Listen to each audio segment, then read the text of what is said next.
L'Afrique est le continent dont les chefs d'État sont les plus assassinés au pouvoir. Dans cette vidéo, je vais vous dévoiler une top liste des 15 chefs d'État africains assassinés durant leur exercice au pouvoir. Mais avant de vous dévoiler cette liste, assurez-vous de vous abonner à la chaîne et d'activer la cloche des notifications pour être informé de toutes les prochaines publications qui arrivent sur cette chaîne.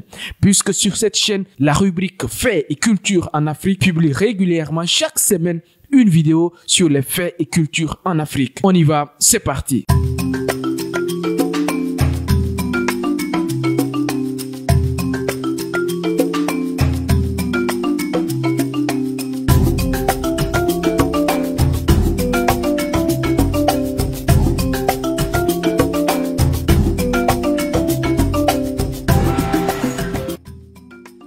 Barthélemy Boganda de la Centrafrique.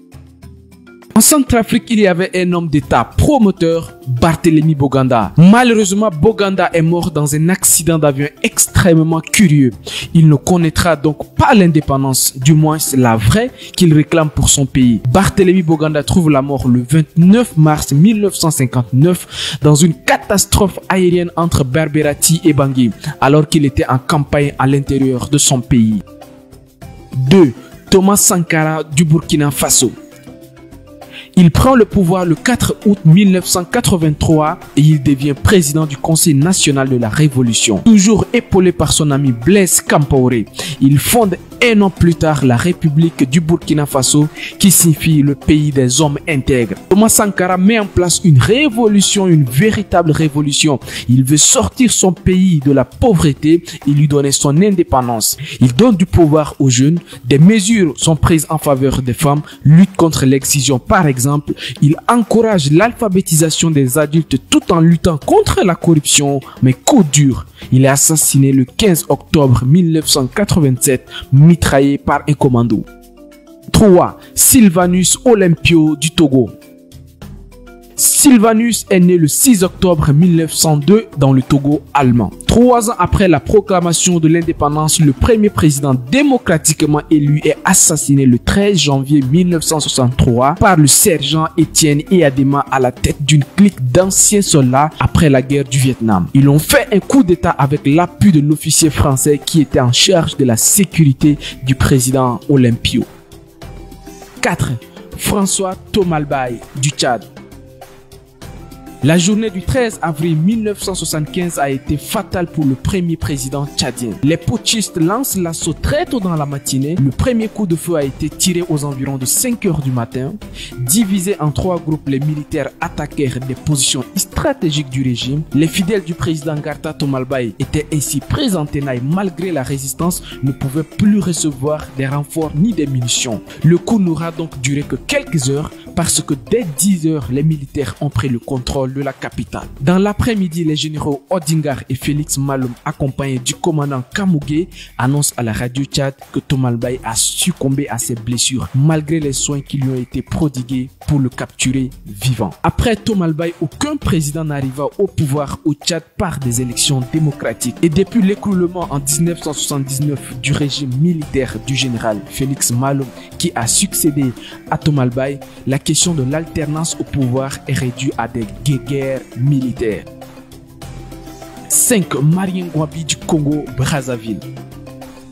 Le 18 mars 1979 est une journée noire à Brazzaville. Marien Ngouabi commence sa journée par la faculté des sciences de l'université de Brazzaville où il est chargé des cours en première année. De retour à l'état-major, il reçoit successivement en audience le président de l'Assemblée nationale et le cardinal Émile Bianda. À 14h30, un commando armé entame une fusillade dans l'enceinte de sa résidence. Quelques minutes plus tard, il est conduit en urgence à l'hôpital militaire de Brazzaville. Peu de temps après, le médecin légiste le déclare mort. Le corps du président est criblé de balles. Les commanditaires de cet assassinat ne sont pas identifiés jusqu'à ce jour.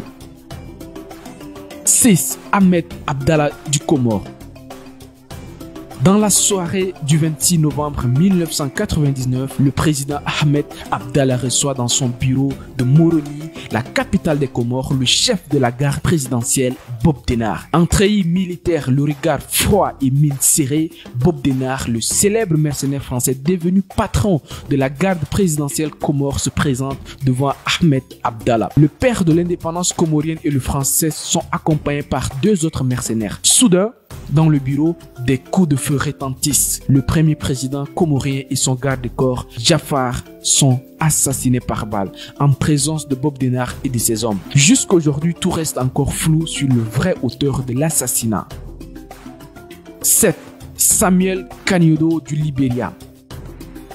La mort de Samuel Doe est l'une des plus humiliantes qu'un chef d'État peut subir. Tout a commencé à 13 h un dimanche 9 septembre 1990 où les commandos du président libérien résistent depuis 9 mois aux rebelles de Charles Taylor et du prince Johnson. Au bout de 90 minutes environ de tirs et de combats corps à corps, les hommes de Johnson ont capturé Samuel Doe. Ils le déshabillent, lui arrachent les gris-gris qu'il porte en travers de la poitrine, l'humilient de toutes les manières. Un rebelle lui brise les deux jambes avec 2 rafales de sa Kalachnikov. Un autre rebelle à la machette lui coupe les 2 oreilles. Ses 2 doigts sont brisés, ses parties génitales broyées. Un troisième rebelle lui tire une dernière rafale en pleine tête. Samuel Doe est mort. Mais cela ne suffit pas, il faut le démontrer. Le lendemain 10 septembre, le corps de Samuel Doe est traîné dans une brouette à travers Monrovia, sans ses oreilles, sans son sexe, sans ses doigts, les jambes brisées. Il y restera quelques jours. Les hommes de Prince Johnson ont pris le soin de faire appel à des médecins et à des infirmiers pour faire retarder la décomposition de son cadavre. On lui injecta même du formol. 8. Mohamed Boudiaf. Après un exil de 28 ans au Maroc, Mohamed Boudiaf fut choisi par l'armée pour diriger le pays après le vide laissé par le départ forcé du président Chadli. Mohamed Boudiaf représentait alors l'espoir de tout le peuple algérien. Mais hélas, le destin en décida autrement ce 29 juin 1992 à 13 h. Alors que Boudiaf est en train de délivrer une ligne politique à son auditoire captivé, un individu surgit de nulle part, lance une grenade pour faire diversion, puis vide son chargeur sur l'homme en qui tant d'espoir était placé. Détail macabre, la conférence est filmée en direct à la télévision algérienne. Mais le procès n'a pas permis de faire la lumière de façon satisfaisante sur les circonstances réelles et les motivations de l'assassin. A-t-il réellement agi de manière isolée? A-t-il obéi à des ordres? Tant de questions pourraient se poser. 9. Melchior Ndadaye du Burundi. Premier président démocratiquement élu au Burundi, il fut assassiné le 21 octobre 1993 à Bujumbura après 102 jours de pouvoir. À l'aube de cette journée, des soldats attaquent le palais présidentiel d'où Ndadaye arrive à s'enfuir quand même. Le palais quasiment détruit, la traque du président s'achève donc dans le camp militaire où il est arrivé à se réfugier. Au cours de ces coups d'État, le président de l'Assemblée nationale, le vice-président de l'Assemblée nationale et le ministre de l'administration du territoire et du développement communal trouvent également la mort. Ces coups de force vont donc déchaîner des violences interethniques dans tout le pays, déclenchant ainsi une guerre civile qui fera, selon les estimations, plus de 200 000 morts. 10. Cyprien Taryamira du Burundi. Après la mort de Melchior Ndadaye, Sylvie Sinigi assure l'intérim jusqu'aux prochaines élections qui seront remportées par Taryamira. Le 6 avril 1994, juste 2 mois après sa prise de pouvoir, il participe aux accords de paix d'Arusha en Tanzanie, où il tente de mettre terme à la guerre civile burundaise débutée l'année précédente suite à l'assassinat de Melchior Ndadaye. Son avion étant en maintenance, il se voit proposer par le président rwandais Juvenal Habyarimana d'embarquer dans son avion présidentiel rwandais pour entrer à Kigali puis vers le Burundi. C'est ainsi de manière inattendue que Cyprien Taryamira a péri dans l'attentat contre l'avion du président Juvenal Habyarimana. 11. Juvenal Habyarimana du Rwanda. Dans la soirée du 6 avril 1993 vers 20h30, le président Habyarimana, le président du Burundi Cyprien Taryamira ainsi que plusieurs hauts responsables du Rwanda et du Burundi sont tués à bord d'un avion qui les amène de Tanzanie, où ils avaient participé à un sommet consacré aux crises burundaises et rwandaises. Leur avion avait amorcé sa phase d'atterrissage sur l'aéroport de Kigali. C'est alors qu'il a été frappé par un tir de missile. Tout l'équipage périt. Cet attentat est l'événement déclencheur du génocide des Hutus et des Tutsis au Rwanda. La suite, vous la connaissez. Je vous évite les détails, mais ça fait 1 million de morts. 12. Ibrahim Baré Maïnansara du Niger.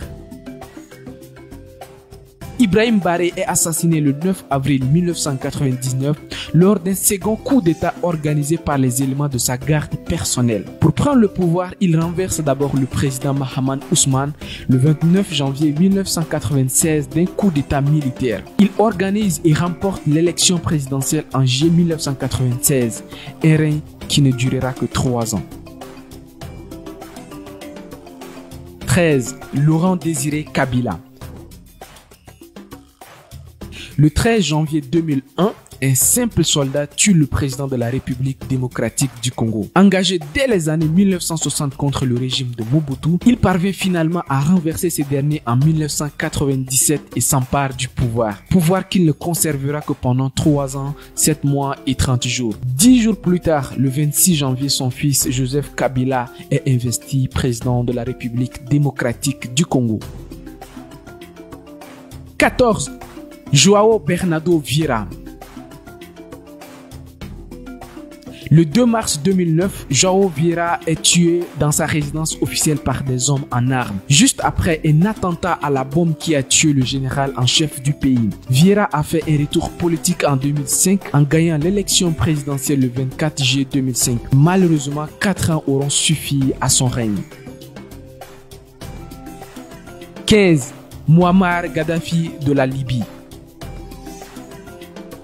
Nous connaissons tous le contexte et les circonstances de la mort du guide libyen. Une révolution qui a commencé le 15 février 2011 et a fini le 20 février 2011 par la mort de Muammar Kadhafi. Les grandes puissances qui ont soutenu cette révolution avancent comme argument la restauration de la démocratie en Libye. Mais selon Mediapart, les réelles motivations qui ont coûté la vie du guide libyen restent purement et simplement économique. Voilà, nous arrivons au terme de cette vidéo. Et vous, laquelle de ces histoires vous parle le plus? Je vous attends dans les commentaires pour me dire ce que vous en pensez de ces 15 chefs d'État assassinés au pouvoir.